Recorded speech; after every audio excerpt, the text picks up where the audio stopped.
Hello everyone and welcome back to our YouTube channel computer fundamental की series में ये हमारा चैप्टर नंबर 6 है जहां पर हम बात करने वाले हैं इंटरनेट फंडामेंटल्स के बारे में। अगर सिलेबस वाइज देखा जाए तो वेब डेवलपमेंट का एक पोर्शन आपके पास ऑलरेडी है जहां पर आप HTML, CSS, जावास्क्रिप्ट का कुछ पोर्शन ऑलरेडी पढ़ने वाले हैं, लेकिन उसके अलावा अगर हम बात करें कि बेसिक टर्मिनोलॉजीज क्या है इंटरनेट की, वो सभी कंप्यूटर फंडामेंटल के पार्ट में आ जाता है। तो यहाँ पर हम टर्मिनोलॉजीज, ईमेल्स, ब्राउजर्स क्या होते हैं, ई कॉमर्स क्या होता है, मालवेयर्स क्या होते हैं, इन सारी चीज़ों के बारे में चर्चा करेंगे जो कि बहुत ही जनरल टर्म्स में रहने वाली है, बट हाँ परीक्षा की दृष्टि से काफ़ी महत्वपूर्ण रहने वाली है। सबसे पहले बात करें इंटरनेट में के बारे में, तो इंटरनेट में बेसिक टर्मिनोलॉजीज के बारे में बात करते हैं, जैसे कि एक वेब पेज हमारा बेसिकली होता क्या है। वेब पेज के बारे में अगर आप बात करेंगे तो website is collection of web pages, और वेब पेज वो होता है जहां पर आप अपने ऑर्गेनाइजेशन से संबंधित जानकारियों को रखते हैं, या अपने यूजर का डेटा कलेक्ट करते हैं, या अपने कस्टमर्स का डेटा कलेक्ट करते हैं, और इन्हीं वेब पेजेस को मिला करके बन जाती है हमारी वेबसाइट। अगर एक ऑर्गेनाइजेशन है, सपोज हम मान लेते हैं xyz.com, तो इस xyz.com के अंदर डिफरेंट वेब पेजेस होंगे, जैसे एक अबाउट का पेज होगा, ठीक है जी। उसके अलावा प्रोडक्ट्स जो ये प्रोडक्ट्स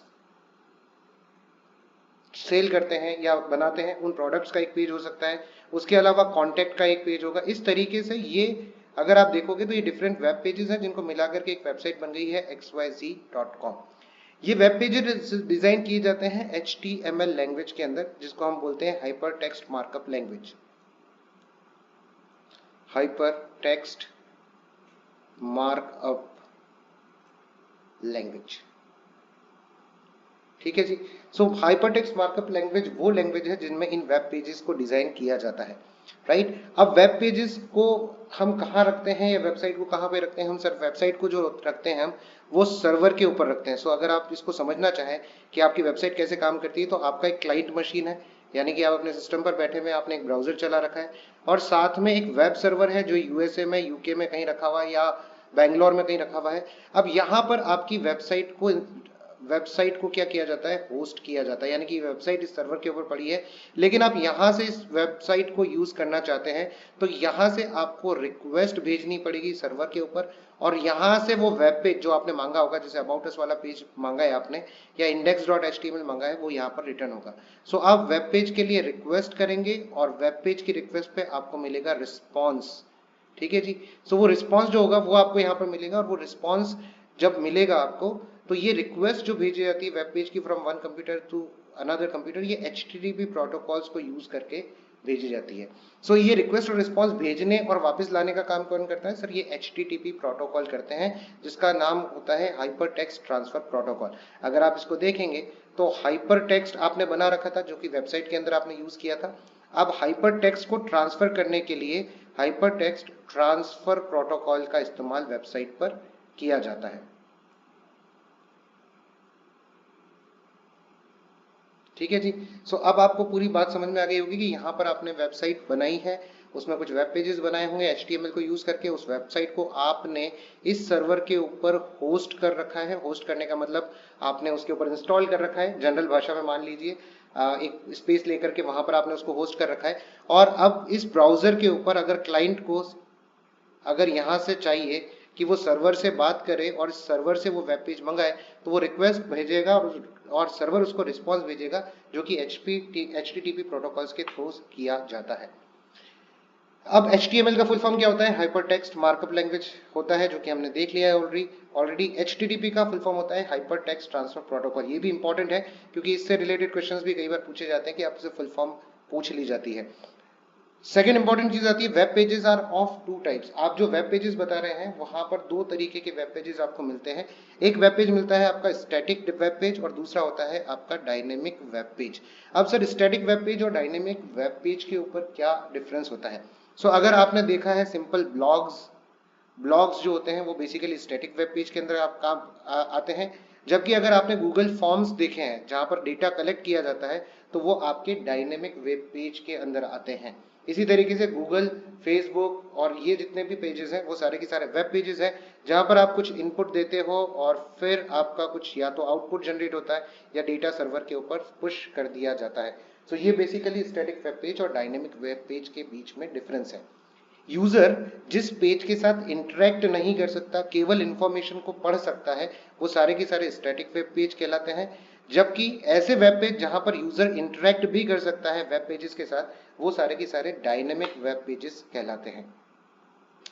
अब इन वेब पेजेस को खोलने के लिए किसका इस्तेमाल किया जाता है? To access web pages a simple application program web browser is used. अब वेब ब्राउजर का यूज किया जाता है, ये वो एप्लीकेशन सॉफ्टवेयर है जिसके ऊपर वेब पेजेस ओपन होते हैं। इन वेब ब्राउजर्स को आपने यूज किया है, ये एप्लीकेशन प्रोग्राम्स आपके डिवाइस के अंदर डेफिनेटली होंगे, आपके मोबाइल डिवाइस के अंदर भी होंगे, आपके कंप्यूटर डिवाइस के अंदर भी होंगे। एग्जाम्पल के बारे में बात करें तो पहले इंटरनेट एक्सप्लोरर चलता था माइक्रोसॉफ्ट की तरफ से। आज माइक्रोसॉफ्ट के प्लेटफॉर्म पे जो सबसे ज्यादा चलता है वो है माइक्रोसॉफ्ट एज। नेटस्केप नेविगेटर आपने यूज किया होगा, गूगल क्रोम तो डेफिनेटली हम सभी ने यूज किया है, मोजिला फायरफॉक्स आपने अपने मोबाइल डिवाइसेस पे यूज किया होगा, सफारी और ओपेरा, ये सारे की सारे एग्जांपल्स हैं वेब ब्राउजर का। ये वेब ब्राउजर इन वेब पेजेस को खोलने का काम करते हैं। नेक्स्ट आता है हमारे पास बुकमार्क। अब ये बुकमार्क क्या होता है? Bookmark are the addresses of website stored in web browser. अब होता क्या है सर, एक वेबसाइट को आप बार बार खोलते हैं अपने सिस्टम के ऊपर और आप ये एनालाइज करते हैं कि सर ये वेब पेज जो है वो मेरे पास बहुत इंपॉर्टेंट है। जैसे आपने एक छोटी सी वेबसाइट है गीक्स फॉर गिग्स, इस गीक्स फॉर गिग्स की वेबसाइट को खोला, इस पे आपने सी प्रोग्रामिंग का एक पेज खोला और अब आपको एहसास है कि सर ये सी प्रोग्रामिंग का पेज जो है वो मेरे लिए बहुत इंपॉर्टेंट है, तो मैं क्या करूंगा सर, इसको बुक मार्क बना दूंगा। इसको क्या बना दूंगा? मैं बुक मार्क बना दूंगा। बुक मार्क बनाने से क्या होगा, इसका जो वेबसाइट का एड्रेस है वो परमानेंटली वेब ब्राउजर के अंदर स्टोर हो जाएगा। अब जब भी मुझे वापस ये पेज खोलना है तो मुझे इसका URL याद रखने की जरूरत नहीं है कि पूरा URL क्या था, मुझे सिर्फ और सिर्फ बुकमार्क्स में जाना है और वहां जाकर के मुझे ये वेब पेज सेव्ड मिलेगा। इस पर क्लिक करूंगा तो वापस से वो वेब पेज हमारे ब्राउजर के ऊपर लोड हो जाएगा। ये सारी टेक्निकल टर्म्स एंड टेक्नोलॉजीज जो है वो आपको समझ में आनी चाहिए कि वेब ब्राउजर क्या होता है, एप्लीकेशन प्रोग्राम है वेब पेजेस को खोलने का। वेब पेजेस वेबसाइट का पार्ट है जिन पे कुछ इंफॉर्मेशन होती हैं जिनको हम पढ़ना चाहते हैं या जिनके साथ हम इंटरेक्ट करना चाहते हैं। अगर इंटरेक्ट कर रहे हैं तो डायनेमिक वेब पेजेस होंगे और अगर इंटरेक्ट नहीं कर पा रहे हैं तो स्टैटिक वेब पेज होंगे। आप इन पेज के URL को याद नहीं रख सकते, इसलिए हम इनको बुकमार्क करके रख लेते हैं अगर कोई वेब पेज हमारे लिए इंपॉर्टेंट होता है तो। नेक्स्ट आता है डोमेन नेम। ये डोमेन नेम इंडिकेट करता है कि आपकी वेबसाइट जो है वो किस टाइप की है। नेक्स्ट आता है यूनिफॉर्म रिसोर्स लोकेटर, जिसके बारे में हम बात कर रहे थे URL। ये वेबसाइट पे ये पूरे वेब के ऊपर आपके उस वेब पेज का एड्रेस है जहां पर इस वेब पेज को स्टोर किया गया है। सो ये वेब पेज का पूरा क्या होता है? Address is the address of a web page, a website और a resource on internet, that is called as URL। So अगर कोई भी रिसोर्स रखा हुआ है, कोई भी वेब पेज रखा हुआ है, कोई भी वेबसाइट रखी हुई है इंटरनेट के ऊपर और आप उसको एक्सेस करना चाहते हैं तो उसका URL आपको पता होना चाहिए। ये URL बेसिकली उसका एड्रेस है जहां जाकर के आप उसको एक्सेस कर पाएंगे, लेकर के आ पाएंगे अपने पास। URL are converted into IP address by domain name system. अब ये URL जो होते हैं, ये URL कैसे होते हैं? अगर आप पूरे URL को पढ़ेंगे तो आपको नजर आएगा google.com। ठीक है जी। अब google.com कहां पर है सर? US में किसी सर्वर के ऊपर ये google.com जो है इसको होस्ट किया गया है यहाँ पर। अब ये कंप्यूटर सिस्टम यहाँ से एक्सेस करना चाहता है google.com को, सो ये डेफिनेटली यहाँ से भेजेगा रिक्वेस्ट। क्या भेजेगा? ये रिक्वेस्ट भेजेगा। यहाँ से हमारे पास क्या आएगा? रिस्पॉन्स आएगा। लेकिन द प्रॉब्लम है सर, google.com को आपका इंटरनेट नहीं पहचानता। क्यों नहीं पहचानता? क्योंकि सर हर एक मशीन का एक एड्रेस होता है जिसको हम बोलते हैं IP एड्रेस, और अगर मुझे इस मशीन तक कोई भी रिक्वेस्ट पहुंचानी है तो मुझे इसका IP एड्रेस पता होना चाहिए। ठीक है जी।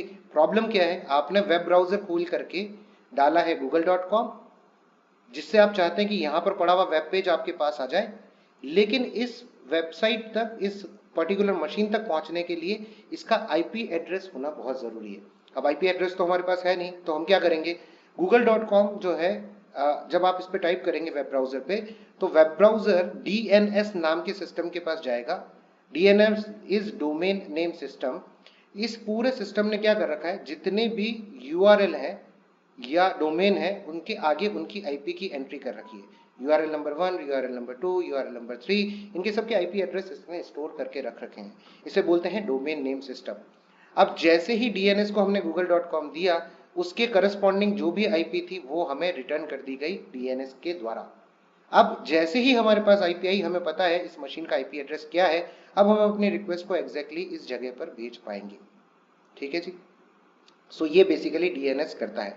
वेब पब्लिशिंग के बारे में बात करें तो web publishing is the process of uploading the website content to the host server. तो जब वेबसाइट बन गई होगी तब इस होस्ट सर्वर के ऊपर वेबसाइट को रखने का काम या अपलोड करने का काम जो होता है वही हमारा वेब पब्लिशिंग कहलाता है।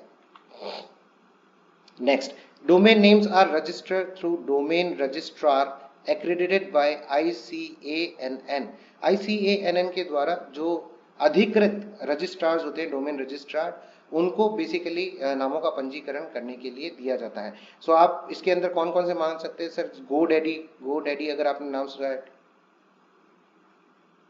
ठीक है। बिग रॉक अगर आपने नाम सुना है, बिग रॉक जो है, ये सारे के सारे क्या है सर? ये होस्टिंग प्लेटफॉर्म्स हैं और डोमेन रजिस्ट्रेशन के प्लेटफॉर्म है जहां पर जाकर के आप अपना डोमेन रजिस्टर कर सकते हैं।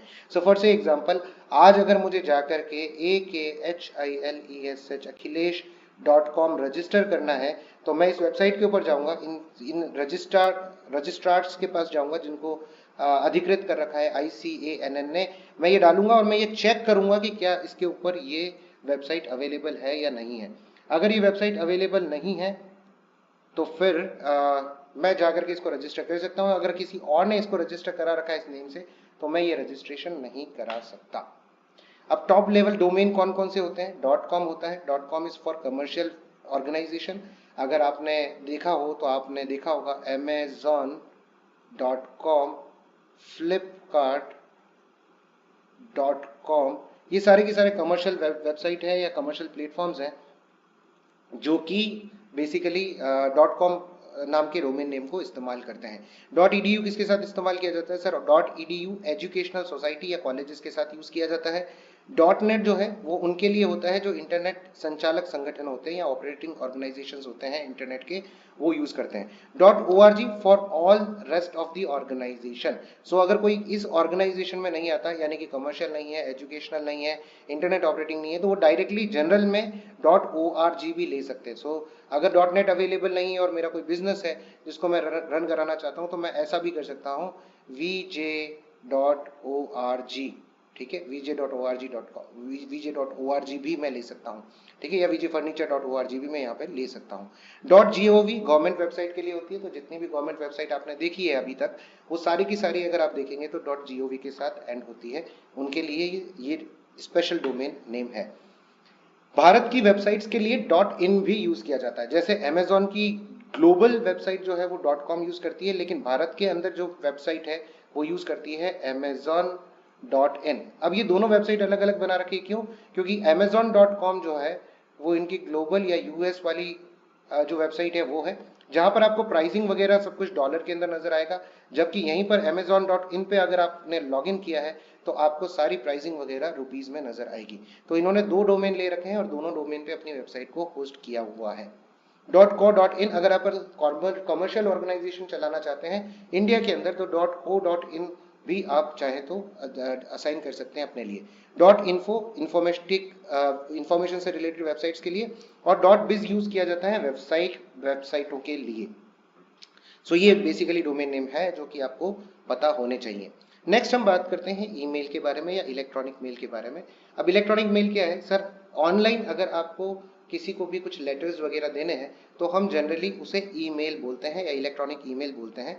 अगर हम बात करें फादर ऑफ ईमेल के बारे में तो रे टॉमलिंसन जो है उनको ईमेल का फादर माना जाता है। उन्होंने फर्स्ट टाइम ईमेल सेंड किया था, उन्होंने ये पूरा प्रोटोकॉल डिजाइन किया था इन ईयर 1971। तो पहला ईमेल जो सेंड किया गया वो 1971 में किया गया, और किसने किया? रे टॉमलिंसन ने किया। इसीलिए इनको फादर ऑफ ईमेल्स भी कहा जाता है। कौन कौन से फील्ड्स होते हैं? टू वाला होता है, आप जिसको भेजना चाहते हैं। सो फॉर से एग्जांपल, एक्स एक एम्प्लॉई है और वो वाई नाम के पर्सन को ईमेल भेजना चाहता है, ठीक है, तो to recipient of the mail. अगर एक्स भेजना चाहता है वाई को तो टू में किसका नाम आएगा? टू में आएगा वाई का नाम, यानी कि वाई का जो भी ईमेल आईडी होगा y@gmail.com ऐसा कुछ आएगा, ठीक है जी। अगर वाई पर्सन को भेजना है तो फ्रॉम में एक्स का आएगा तो x@gmail.com यहाँ पर होगा। क्योंकि x को भेजना है, y को x भेज रहा है, y को भेजना है, तो फ्रॉम x और टू y। कार्बन कॉपी, अगर ये चाहता है एम्प्लॉय कि यहाँ पर एक पर्सन और हो z जिसको इस पूरे कम्युनिकेशन के बारे में पता हो, तो यहाँ पर वो लिख देगा z@gmail.com। अब हुआ क्या, ये मेल दो जनों को जाएगा, y के पास भी जाएगा, z के पास भी जाएगा, लेकिन z को पता है कि मुझे सीसी मार्क किया गया है, इसलिए मुझे कोई ऑपरेशन परफॉर्म नहीं करना है, ये सिर्फ मेरी जानकारी में रखा गया है कि x y से अभी बात कर रहा है और क्या बात कर रहा है वो मुझे भी बताना चाहता है। अब ऐसा क्यों किया जाता है, जनरली ऐसा इसलिए किया जाता है जैसे ऑर्गेनाइजेशन में जब लोअर लेवल के एम्प्लॉयज एक दूसरे को कोई टास्क असाइन कर रहे होते हैं तो वो अपने बॉस को कम्युनिकेशन में रखते हैं कि सर मैंने इस वाई को 3 दिन पहले ही ये बोल दिया था कि आपको ये टास्क करना है, लेकिन इसने अभी तक नहीं किया। तो अब अगर मैं ईमेल पर उनको कॉपी कर दूंगा या कार्बन कॉपी मार्क कर दूंगा तो ये उनके ध्यान में भी रहेगा कि ये एक्स जो है वो सही पर्सन है और इसने बोला है, ऐसा किया है, क्योंकि वो मेल की कॉपी मेरे पास भी आई थी जो मेल इसने वाई को भेजा था। तो अगर वाई उस मेल को डिलीट भी कर देता है और कहता है कि मुझे वो मेल नहीं मिला, तो Z को पता है कि उसके अंदर दोनों मेल आईडीज आपने अटैच कर रखी थी। फिर आता है blind carbon copy. Blind carbon copy का मतलब सर अभी तक Y को ये नजर आ रहा था कि X ने Z को भी लूप में रखा हुआ है, ठीक है जी।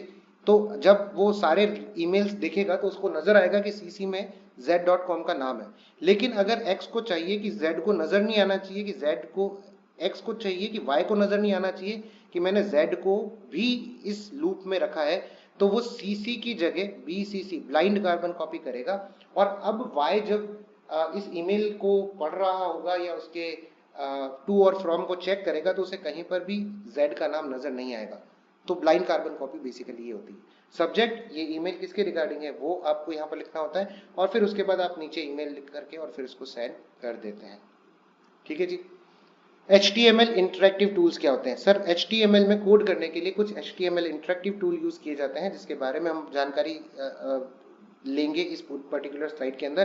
कौन कौन से होते हैं? स्पेशली एडोबी ड्रीम वीवर होता है, उसके अलावा बूटस्ट्रैप होता है, सबलाइन टेक्स्ट होता है, HTML5 मेकर होता है, वेबस्टॉर्म होता है, HTML5 रीसेट है, क्रिएट जेएस है और VS कोड है। ये बेसिकली HTML इंटरेक्टिव टूल्स हैं जिसमें आप HTML वेब पेजेस को डिजाइन कर सकते हैं, HTML लिख करके वेब पेजेस को क्रिएट कर सकते हैं। प्रश्न आपसे पूछा जा सकता है कि वेबस्टॉर्म क्या है, निम्न में से क्या है? सो वहां पे लिखा होगा HTML इंटरेक्टिव टूल, जिसको आपको सेलेक्ट करना होगा, या ये लिखा होगा निम्न में से कौन सा एक HTML इंटरेक्टिव टूल है या इंटरेक्टिव टूल नहीं है। सो अगर नहीं है तो यहाँ पर यहाँ से तीन ऑप्शन लिए हुए होंगे और एक ऑप्शन बाहर से दे रखा होगा, वो आपको आइडेंटिफाई करना है। और अगर है पूछ रखा है तो यहाँ से एक होगा और बाकी तीन डिफरेंट होंगे जहां पर आपको आइडेंटिफाई करना होगा। नेक्स्ट सेक्शन के अंदर हम बात करेंगे टाइप्स ऑफ ई कॉमर्स के बारे में। ई कॉमर्स का मतलब क्या है? सर जब आप किसी भी कंटेंट को या किसी भी वस्तु को ऑनलाइन सेल कर रहे हैं, that is called as e commerce, ठीक है जी। तो ई व्यापार जिसको आप बोल सकते हो या ई कॉमर्स जिसको आप बोल सकते हो, वो कितने टाइप का होता है? सबसे पहले बात करते हैं बिजनेस टू बिजनेस के बारे में। बिजनेस टू बिजनेस क्या होता है? Sir business to business model का मतलब ये है कि एक कंपनी दूसरी कंपनी को प्रोडक्ट सेल कर रही है, ठीक है जी। ऐसा कहाँ पे देखा होगा आपने? सो फॉर से एग्जांपल, एक छोटा सा एग्जांपल लेते हैं। हम मान लेते हैं कि हमारे पास एक वाटर कूलर की कंपनी है, ठीक है, जो कि वाटर कूलर बनाने का काम करती है। वाटर कूलर में डिफरेंट पार्ट्स लगते हैं। अब वाटर कूलर के अंदर सपोज हम बात करते हैं, टैप लगता है। टैप मतलब टोटी जिसको आप बोलते हो या जिससे आप पानी निकालते हो, वो जो टैप होता है या जो जिसको आप टोटी भी बोलते हो हिंदी में या जनरल भाषा में, वो बनाने का काम एक और कंपनी करती है, एक्स कंपनी, ठीक है। अब वाटर कूलर को अगर सस्ता रखना है तो ये वाई कंपनी जो भी है, जो वाटर कूलर बना रही है, ये क्या करेगी? सर एक्स कंपनी से डायरेक्टली जाकर के सारे वाटर टैप्स खरीदेगी ताकि इनकी कॉस्टिंग कम से कम आए। तो इस केस में क्या हुआ? एक्स कंपनी ने वाई कंपनी को कुछ आइटम सेल किया। Now this is called as business to business model, ठीक है। एक बिजनेस वाले दूसरे बिजनेस वाले को डेटा या प्रोडक्ट क्या कर रहे हैं? सेल कर रहे हैं। एग्जाम्पल जैसे आपने देखा भी होगा, जो बल्क हायरिंग करते हैं वो अलीबाबा से, इंडिया मार्ट से और ट्रेड इंडिया से बिजनेस करना पसंद करते हैं। जहां पर इंडिया मार्ट क्या करता है? इंडिया मार्ट के ऊपर सारी कंपनी रजिस्टर्ड है और अगर अब मैं कंपनी से डायरेक्ट माल खरीदना चाहता हूं या डायरेक्ट प्रोडक्ट खरीदना चाहता हूं तो मैं इंडिया मार्ट के थ्रू उससे कांटेक्ट कर सकता हूं, ठीक है जी। अगर मैं रिटेल सेलर भी हूं और मैं बिजनेस कर रहा हूं और मुझे इंडिया मार्ट से किसी होलसेलर से सामान लेना है तो ये भी बिजनेस टू बिजनेस मॉडल के अंदर आएगा। Next is business to consumer. इसका तो बहुत सारे एग्जांपल आपके पास है, जैसे फ्लिपकार्ट है, वहां पर सारे बिजनेस वाले बैठे हुए हैं और वो वेट कर रहे हैं कि कोई कस्टमर आएगा और हमें ये प्रोडक्ट का ऑर्डर देगा और हम उसको डिलीवर करेंगे। इस तरीके का मॉडल जो है वो बिजनेस टू कंज्यूमर कहलाता है, जहां पर मैं कंज्यूमर हूं, मुझे मोबाइल चलाना था, मुझे आगे मोबाइल बेचना नहीं था और मैं गया, मैंने फ्लिपकार्ट या अमेजोन के ऊपर जाकर के लॉगिन किया, लॉगिन करके मेरा प्रोडक्ट पसंद किया, जो मॉडल मुझे पसंद आ रहा था मोबाइल का, और फिर वो मोबाइल का जो वो पीस था वो मैंने ऑर्डर किया, जो कि मेरे तक डिलीवर किया गया। तो ये कहलाते हैं बिजनेस टू कंज्यूमर। एक आता है कंज्यूमर टू कंज्यूमर। अब कंज्यूमर टू कंज्यूमर कैसे सेल होगा सर? आप प्रायः आपने देखा होगा कि आप OLX पे, क्विकर पे अपनी जो पुरानी चीजें होती है, आपके पास कुछ गलती से आपने गलत खरीद लिया होता है, वो यूज नहीं आ रहा था, तो वो आप डायरेक्टली डाल देते हैं कि कोई भी कस्टमर खरीदना चाहता है तो वो मेरे से संपर्क करें। अब उस प्रोडक्ट के लिए आप एक कस्टमर ही थे जब आप उसको खरीद करके लेकर के आए थे, लेकिन क्योंकि वो अब पुराना हो गया है, आप नया लेना चाहते हैं या किसी वजह से आप उसको यूज नहीं करना चाहते हैं, तो आप चाहते हैं कि कस्टमर डायरेक्टली मेरे से वो प्रोडक्ट खरीद ले, तो आप OLX पे और क्विकर पे जाकर के ऐड डाल देते हैं। OLX जो प्लेटफॉर्म है वो basically consumer to consumer platform है। ठीक है जी, तो इस तरीके के है। एक गवर्नमेंट टू कंज्यूमर भी होता है। गवर्नमेंट टू कंज्यूमर का मतलब क्या है? गवर्नमेंट जितनी भी स्कीम्स वगैरह निकालती है वो सारी की सारी जहां से कंज्यूमर जो एंड यूजर है वो एक्सेस करता है, वो सारी की सारी G2C ई कॉमर्स के अंदर आती है। बेनिफिट ऑफ ई कॉमर्स क्या है? 24 आवर्स अवेलेबिलिटी है, शॉप ओपन करने की जरूरत नहीं है, कोई कहीं से भी ऑर्डर कभी भी बुक कर सकता है और वो ऑर्डर आपको आपके वर्किंग आवर्स के अंदर मिल जाएगा, जिसको आप डिलीवर कर पाएंगे। इजी टू परचेज ऑनलाइन, आप कहीं पर भी बैठ करके परचेज कर सकते हैं, उसके लिए आपको कहीं जाने की जरूरत नहीं है, छुट्टियां लेने की जरूरत नहीं है, स्पेशली जब आप अर्जेंटली कोई चीज परचेज करना चाहते हैं तो। वर्ल्ड वाइड, दुनिया भर में बेच सकते हैं और दुनिया भर से खरीद सकते हैं। अगर बैंगलोर में कोई चीज बहुत अच्छी मिल रही है और मैं यहाँ उदयपुर में हूँ और मैं चाहता हूँ कि मैं वो परचेज करूँ, तो मुझे फिजिकली बैंगलोर में होने की जरूरत नहीं है। At the same time Bangalore के उस पर्सन को उदयपुर राजस्थान के अंदर या जयपुर राजस्थान के अंदर या MP के अंदर या गुजरात के अंदर कहीं पर भी कोई भी प्रोडक्ट सेल करने के लिए उनका फिजिकल स्टोर वहां पे लगाने की जरूरत नहीं है, ऑनलाइन वो इजीली परचेज कर सकते हैं कंज्यूमर उस वेबसाइट के थ्रू। ठीक है, तो ये हमारे सारे ई कॉमर्स प्लेटफॉर्म थे या ई कॉमर्स के टाइप्स थे, किस तरीके से ई कॉमर्स के टाइप्स होते हैं। अब हम बात करते हैं मालवेयर्स के बारे में। अब ये मालवेयर्स बहुत इंपॉर्टेंट टॉपिक बन जाता है, स्पेशली इस पर काफी सारे प्रश्न पिछली बार वाले पेपर के अंदर पूछे गए थे। मालवेयर के बारे में बात करें तो मालवेयर बेसिकली क्या होता है? ये एक ऐसा सॉफ्टवेयर है जो कि आपके कंप्यूटर को नुकसान पहुंचाता है। ठीक है जी, तो ये ऐसा मैलिशियस सॉफ्टवेयर होता है that is usually found attached to email। ये ईमेल के साथ आ सकता है।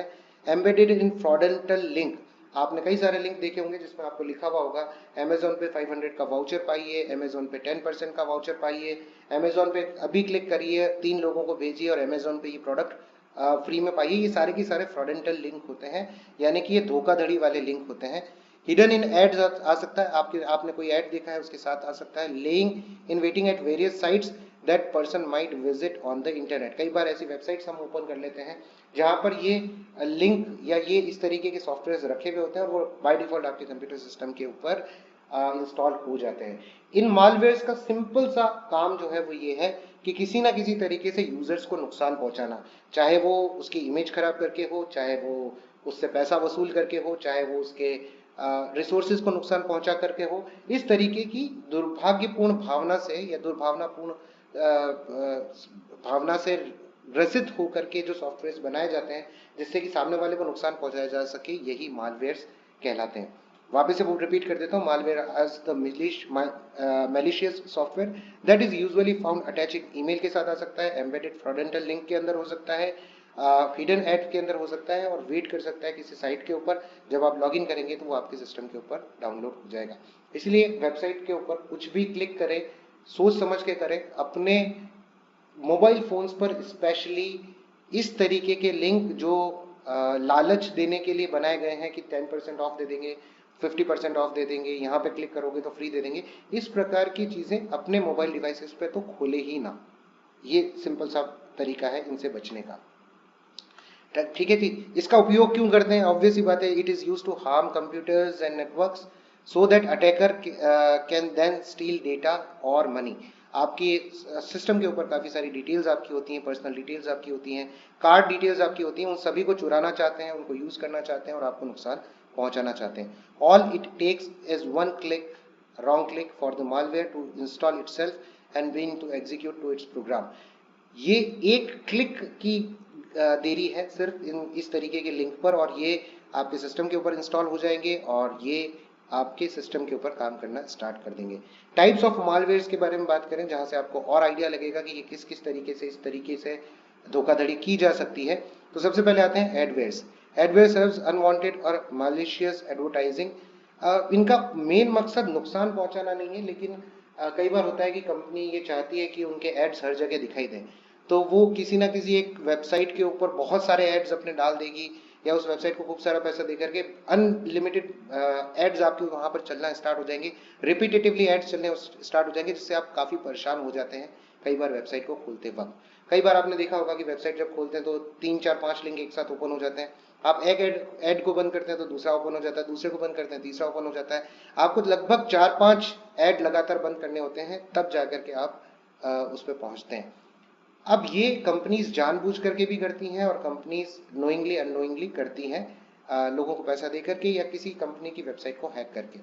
ठीक है, वाइल रिलेटिवली हार्मलेस, ये हार्मलेस नहीं है। It can be irritating and spammy ads continually popping up while you work, significantly hampering your computer performance।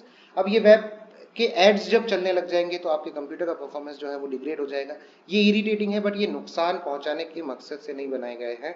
ये बस किसी कंपनी को प्रॉफिट बनाने के लिए बनाए गए हैं कि अगर मैं लॉगिन करके बैठा हूं और मुझे फॉर से एग्जांपल जूतों का एड बार बार दिखाया जा रहा है, रिपीटेटिवली दिखाया जा रहा है, और मुझे कहीं ना कहीं लेने थे जूते, तो हो सकता है मैं उस लिंक को क्लिक करूं और मैं वहां से परचेजिंग कर लूं। ठीक है, लेकिन अगर एट द सेम टाइम मुझे परचेजिंग नहीं करनी थी तो वो मेरे लिए बहुत ज़्यादा इरिटेटिंग होने वाला है। फाइललेस मालवेयर्स। फाइललेस मालवेयर्स में क्या डिफरेंस होता है? Unlike traditional malwares which uses executable files to infect device, fileless malware does not directly impact files or the file system। so fileless का मतलब यही है कि इनकी कोई फाइल नहीं होती एग्जीक्यूटेबल फाइल। ये क्या करते हैं सर? ये दूसरे जो फाइल्स होती हैं उनके साथ अटैच रहते हैं, जैसे माइक्रोसॉफ्ट ऑफिस के मैक्रोस के साथ, पावर शेल के साथ और अदर सिस्टम के साथ अटैच रहते हैं, और जब आप इनके साथ काम करते हैं तो ये बाय डिफॉल्ट आपके सिस्टम के साथ आ जाते हैं और आपके सिस्टम को इम्पैक्ट करते हैं। नेक्स्ट आता है वायरसेस। अगेन वायरस बहुत खतरनाक है आपके कंप्यूटर सिस्टम के लिए। ये इन्फेक्ट करता है अदर प्रोग्राम्स को and can spread to other systems.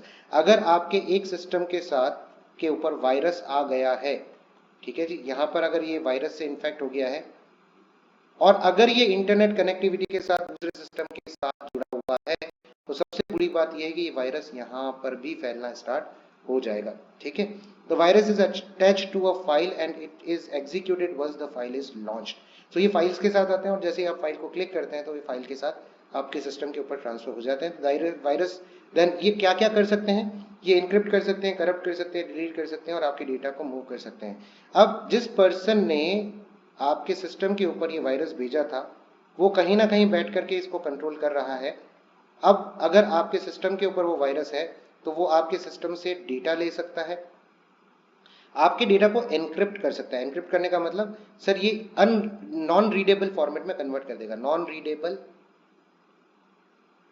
Format में कन्वर्ट कर देगा। आप पूछेंगे कि सर नॉन रीडेबल फॉर्मेट में कन्वर्ट करके इसको क्या फायदा होगा?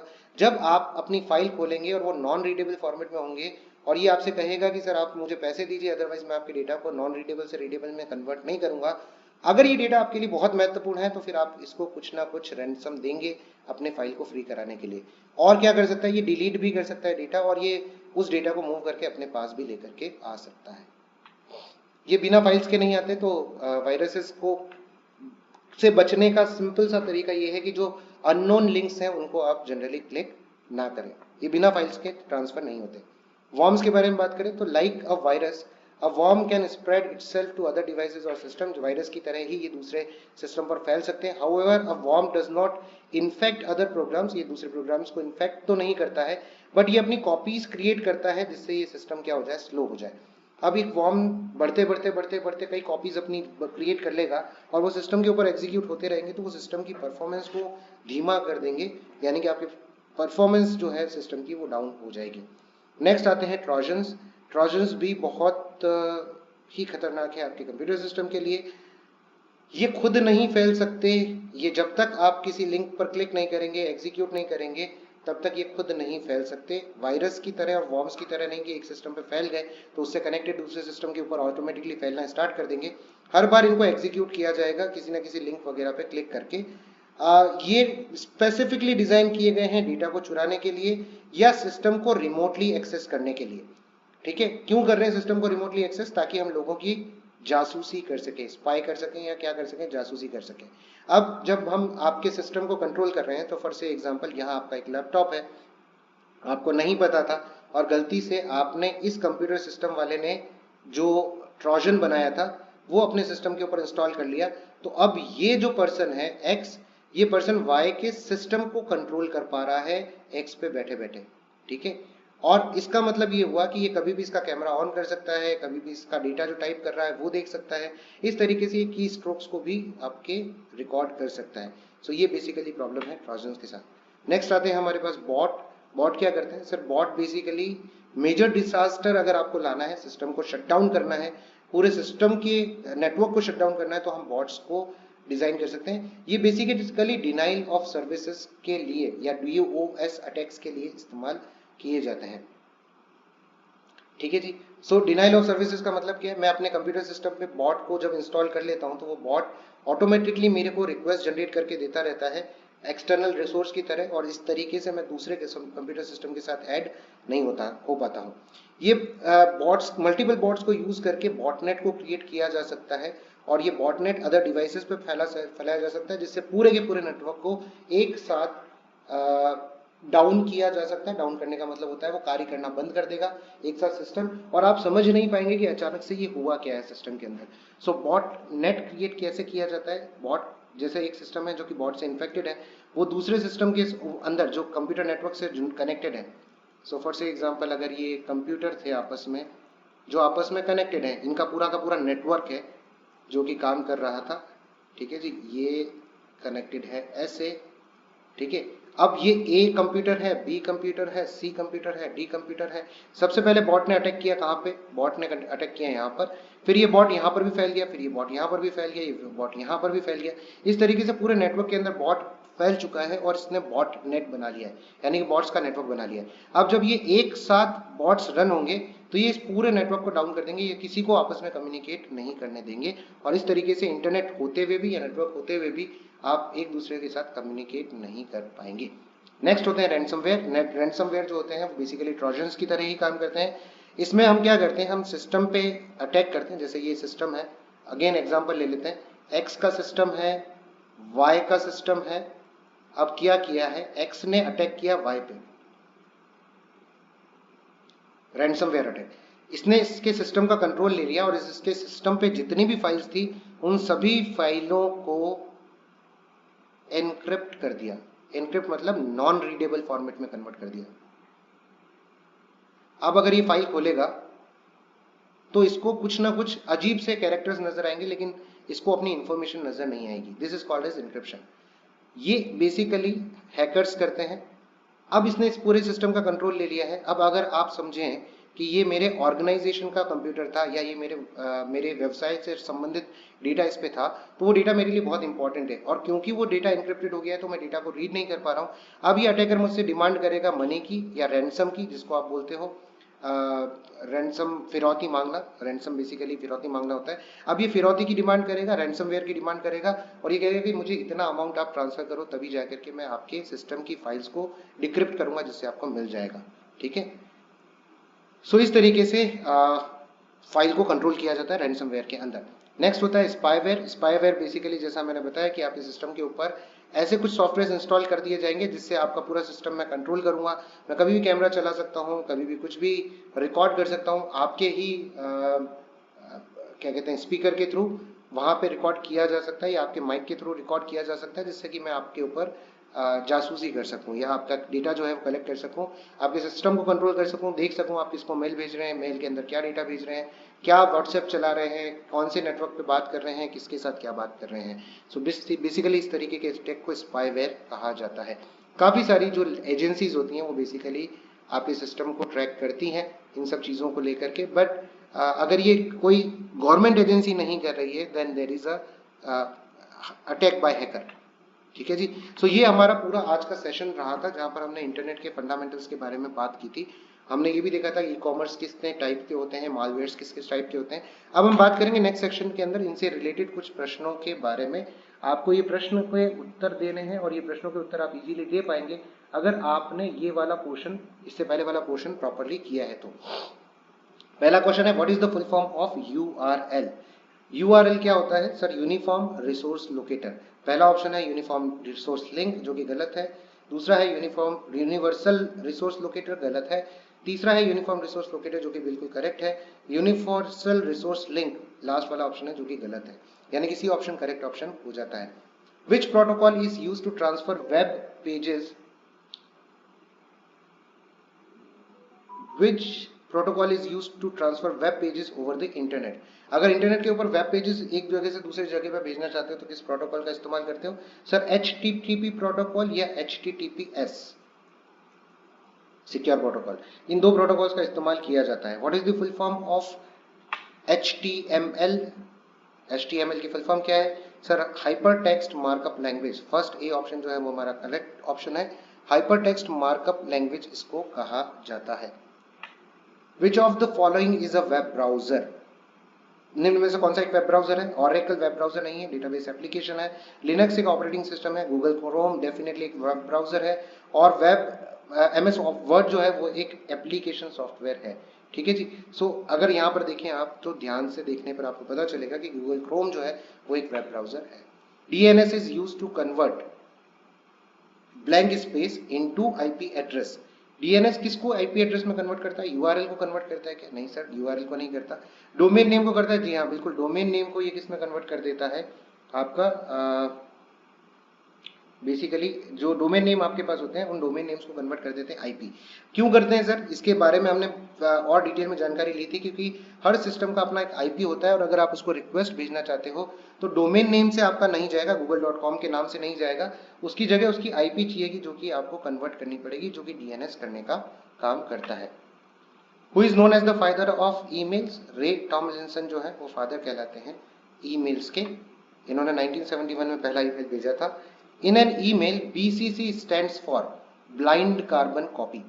ए ऑप्शन जो है वो करेक्ट ऑप्शन है, ब्लाइंड कार्बन कॉपी कहा जाता है। अगर हम बात करते हैं ईमेल के कंसेप्ट में तो ब्लाइंड कार्बन कॉपी का मतलब होता है कि अगर आपने किसी को BCC में मार्क किया है तो जिसको आपने ईमेल भेजा है वो कभी नहीं जान पाएगा कि आपने किसको साथ में ईमेल भेजा है। ठीक है जी। In an email BCC stand for, ये क्वेश्चन रिपीट हुआ है, आंसर रहेगा blind carbon copy. Next question, which type of malware encrypts data and demands payment for its release? ऐसा कौन सा मालवेयर है जो डेटा को इनक्रिप्ट कर देता है और फिर बाद में पैसों की डिमांड की जाती है अगर आप उसको उस डेटा को रिलीज करना चाहते हैं तो? सो रैंसमवेयर जो है वो एक करेक्ट ऑप्शन हो जाता है, यानी कि आंसर 4 आपका करेक्ट ऑप्शन हो जाता है। Which e commerce model represent transaction between consumers? एक कंज्यूमर के बीच में दूसरे कंज्यूमर के बीच में जो ट्रांजेक्शन्स होते हैं उसको किस मॉडल से रिप्रेजेंट किया जाता है? सो ये कंज्यूमर टू कंज्यूमर मॉडल कहलाता है। इसी के साथ हमारा चैप्टर नंबर 6 जो है वो यहाँ पर एंड होता है। अगर आपको ये वीडियो पसंद आया है तो इसको लाइक जरूर करिए। अगर आप चाहते हैं कि आपका फ्रेंड भी इसके साथ तैयारी करे तो इसको शेयर कर दीजिए उसके साथ। अगर आप चाहते हैं कि इस तरीके का कोई भी वीडियो आपसे मिस ना हो तो सब्सक्राइब कर लीजिए चैनल को, ताकि कोई भी इस तरीके का वीडियो आपसे मिस ना हो। नए वीडियो में जल्दी आपसे मुलाकात होगी, तब तक अपना ख्याल रखिएगा। धन्यवाद।